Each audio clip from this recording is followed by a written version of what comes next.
사법파동이 또 벌어지는 걸까요? 어제 서울중앙지법을 비롯한 일선 법원에서는요. 직급별 판사회의라는 게 잇따라 열렸습니다. 이유인 즉슨 사법개혁을 해보자고 판사들을 상대로 광범위하게 설문조사를 하고 세미나를 준비하던 판사들이 있었습니다. 그런데 갑자기 법원 행정처에서 그 세미나 축소해라 압박이 내려온 겁니다. 그러자 그럴 수 없다. 그 판사는 사표를 내는 일이 벌어졌고요. 논란이 상당히 커진 거죠. 그러자 법원은 그 압박 넣었다는 직원을 대기 발령시켜버립니다. 대기 발령이란 처벌을 내렸으면 이거 된 거 아니냐 하실지 모르겠습니다만 판사들의 생각은 다른 것 같습니다. 예, 판사들은 이 상황을 어떻게 보고 있는 걸까요? 법원 내부 사정을 잘 아는 분 이정열 전 부장판사 연결을 해보죠. 이 전 판사님 안녕하세요. 네, 안녕하세요. 어제 전국 곳곳에서 열렸다는 이 판사회의, 네. 일반 회사에서는 하루에도 몇 번씩 열리는 게 회의 아닙니까? 네네. 판사회의는 좀 많이 달라요? 예, 엄청나게 다른 성격을 가지고 있죠. 어떤 겁니까? 네. 일단은 판사들도 그 국가 공무원이기 때문에 집단행동 금지 조항에 적용을 받습니다. 그런데 이제 예전에 우리 역사에서 보면은 여러 번의 사법파동이 있었잖아요. 이게 사실 그 집단행동 금지 조항에 저촉이 되거든요. 그런 거군요. 그래서 판사들이 그 사법행정에 참여할 수 있는 그 집단적인 행동을 할 수 있는 길을 열자라고 해서 법원조직법에 새로운 조항을 만들어서 판사회의라는 제도를 뒀는데 명칭은 회의지만 사실 이게 회의가 아니고 어떤 의사 결정하는 그런 기구 정도로 보시면 좋을 것 같습니다. 그렇군요. 판사회의가 열렸다는 거는 우리가 생각하는 회사에서 회의하자 하는 회의가 아닌 상당히 중대한 문제가 우리 사이에 발생했다라는 시그널이란 말씀이세요. 네네. 그 판사회의가 어제 곳곳에서 전국에서 열린 겁니다. 왜 열렸는가 봤더니 사법개혁하려는 움직임을 막으려는, 즉 회방 놓으려는 법원 수뇌부의 움직임이 있다. 그게 심상치 않다. 판사들이 한마디로 이런 생각을 한 거예요. 예, 약간 구분하셔야 될 거는 지금 지난달 20일 날 법원 정기 인사가 있었거든요. 그래서 각 그 법원에서 판사들 구성이 많이 바뀌었습니다. 그 인사 때문에. 그래서 인사로 구성이 바뀌게 되면은 정기적으로 판사회의가 한 번씩은 열립니다. 그래서 대체적으로는 분위기를 보니까 전체적인 이 그 판사회의는 아마도 인사 발령에 따른 정기 판사회의인 것 같고요. 그건 말고 직급별로 예를 들어서 이제 부장 판사회의, 단독 판사회의 이렇게 열리는 것이 상당히 주목할 만한데 그런 회의들도 여러 군데서 벌어진 것으로 이루어진 것으로 알고 있습니다. 그 부분이 주목할 부분입니다. 이래저래 판사회의가 많았던 거군요. 네, 그렇습니다. 그중에서도 직급별 판사회의에 주목해야 된다. 자, 그렇다면 하나하나 짚어보죠. 그러니까 사법개혁 세미나라는 걸 열려고 했는데 그거를 축소하라고 압박했던 행정처 직원 임모 차장이라는 사람이 있어요. 임모 차장이라는 사람이 어떤 식으로 압박을 넣었다는 겁니까? 일단 두 가지가 있는데요. 하나는 그 설문조사를 진행했던 국제인권법연구회라는 그 법원의 학술단체가 있습니다. 판사들의 단체예요? 동아리 같이? 네네. 학술연구 모임인데요. 여기가, 임의단체 중에서는 제일 많은 사람들이 가입이 돼 있는 단체입니다. 그런데 법원 내규에 보면은 이런 학술단체를 중복해서 가입하지 못한다는 거의 사문화된 조항이 하나 있는데요. 근데 이 그러니까 이 모임에서 설문조사를 진행을 하니까 이 모임의 규모를 축소시키려는 생각을 가지고 이 모임이 그 다른 단체에 비해서는 좀 늦게 출범이 됐거든요. 그래서 중복 가입된 그 판사들을 상대로 하나만 선택을 해라. 하나만 선택해라. 만약에 학술 단체는 공부하겠다고 모이는 건데 공부하겠다는 사람들 하나만 선택해라. 2개 하면 안 된다. 3개 공부하면 안 된다. 뭐 이런 조항도 좀 이상하긴 하네요. 네네.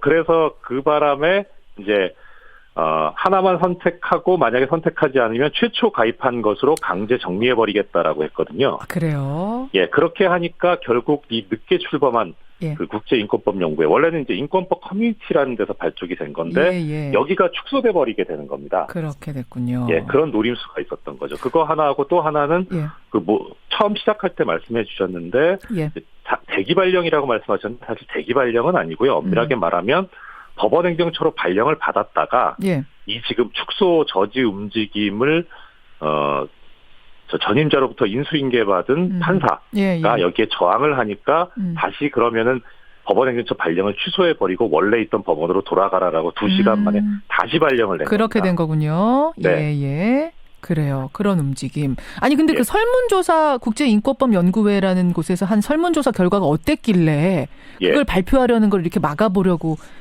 했다는 겁니까?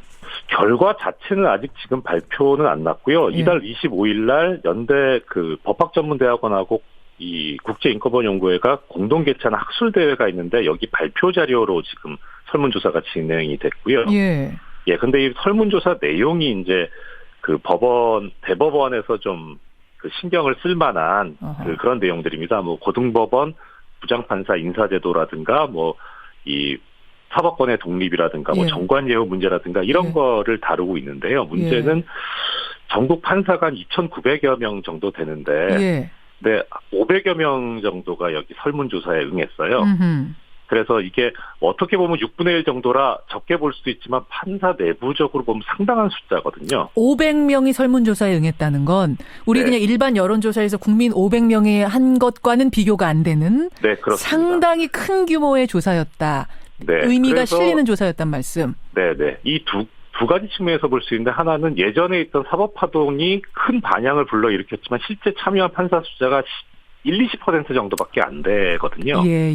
그러니까 이 6분의 1이라는 숫자는 상당히 큰 의미가 있는 숫자고요. 그렇군요. 그다음 또 하나는 이 설문조사에 뭐 별로 문항이 뭐 별로 좀 껄끄러우면 응하지 않았을 텐데 응했다는 것 자체가 이런 뭐 전관예우든지 뭐 고등법원 부장판사 승진제도라든지 이런 법원 내부의 문제에 대해서 문제의식을 가지고 있다는 뜻이거든요. 그러네요. 그러니까 지금 상당한 숫자의 판사들이 법원 내부 문제에 인식을 같이 하고 있다는 거라서 그래서 대법원에서 촉각을 곤두세우고 있는 것 같습니다. 그게 드러나는 것에 대한 두려움이 있었던 게 아닌가 이렇게 보시는 건데 이제 수뇌부에서는 이렇게 얘기합니다. 그 임모 차장이라는 사람 그 개인적으로 그 직책에 앉아있던 사람의 판단인 거지 이게 뭐 위에서부터 무슨 이렇게 해라라고 압력이 내려간 거겠느냐 해서 그 임모 차장이라는 사람을 처벌하는 것으로 이렇게 해서 이제 마무리가 됐거든요. 그런데 판사들이 지금 수긍하지 않는 거죠. 당연히 수긍할 수 없죠. 왜입니까? 지금 말씀하신 그 임모 차장이라는 분이 이게 직급이 차장이라고 되는데 우리 일반적으로 생각하는 차장이 아니고요. 법원 행정처라고 하는 조직의 넘버 2입니다. 차장.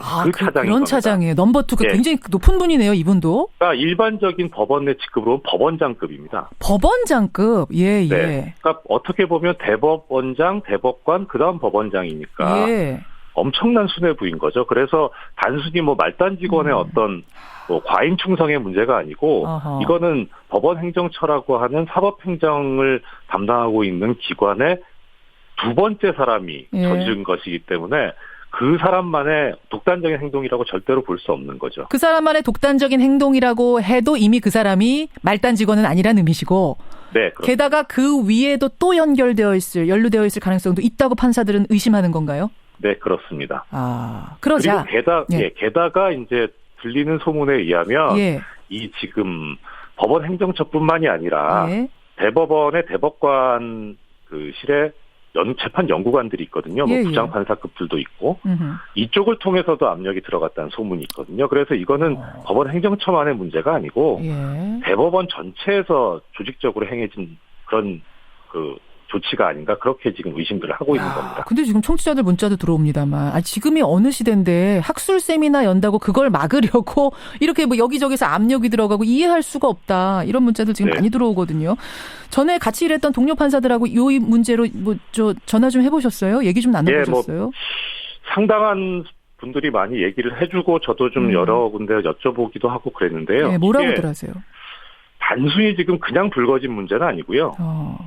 지금 이제 청취자 말씀도 주셨지만, 뭐 박근혜 씨 같은 분도 대통령을 했던 상황인데, 법원도 비슷하게 보시면 뭐 그렇게 다르진 않습니다. 비슷하게 보면 어떻게 보는 게 비슷하게 보는 거예요? 거기도 적폐가 있고요.